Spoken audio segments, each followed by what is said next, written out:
Welcome to Harpriya's media. గత ఎన్నికల్లో అధికారంలోనికి వచ్చేందుకు వైసీపీ ఇచ్చిన హామీల్లో ఉద్యోగుల సిపిఎస్ రద్దు ఒకటి. అధికారంలోనికి వచ్చిన వారం రోజుల్లోనే దీన్ని రద్దు చేయిస్తానని జగన్ హామీ ఇచ్చారు. దీంతో ఉద్యోగ ఉపాధ్యాయులు ఎంతగానో నమ్మారు. జగన్ను తన సొంత వాడిలా భావించారు.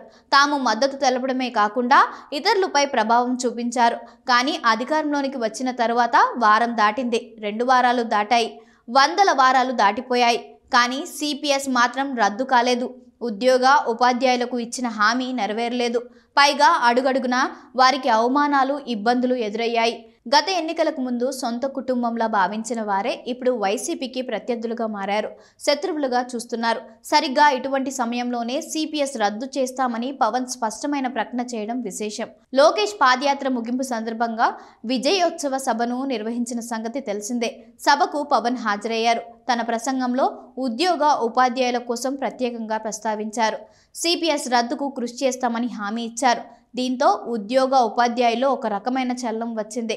కొత్త ఆశలు రేగాయి. నిన్నటి నుంచి ఏ ఇద్దరు ఉపాధ్యాయులు ఉద్యోగులు కలిసినా ఇదే విషయంపై చర్చ నడుస్తోంది.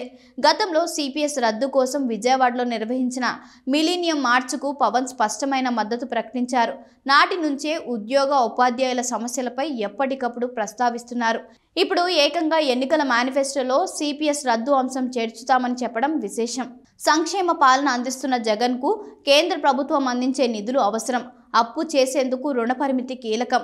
అది చేయాలంటే విద్యా సంస్థల్లో భాగంగా సిపిఎస్ రద్దు లాంటివి చేయకూడదని కేంద్రం ఒత్తిడి ఉంది. ఒకవేళ సిపిఎస్ రద్దు చేసినా ఆర్థిక భారం పడుతుంది. అదే జరిగితే సంక్షేమ పథకాల అమలు సాధ్యం కాదు. దీంతో 4.5 సంవత్సరాలుగా కాలయాపన చేశారు. ఇప్పుడు ఉద్యోగ ఉపాధ్యాయులు ఎదురు తిరిగారు. వారిని దారిలోకి తెచ్చుకోవడం అంత సులువైన పని కాదు. ఈ పరిస్థితిలో పవన్ సిపిఎస్ రద్దు చేస్తామని హామీ ఇవ్వడంతో ఆ 2 వర్గాలు టీడీపీ జనసేన కూటమి వైపు వెళ్లే అవకాశం ఉంది. గత ఎన్నికల్లో వైసీపీకి లబ్ధి చేకూర్చినట్టే ఈసారి కూటమి ప్రభుత్వం రావాలని బలంగా పనిచేసే పరిస్థితులు కనిపిస్తున్నాయి.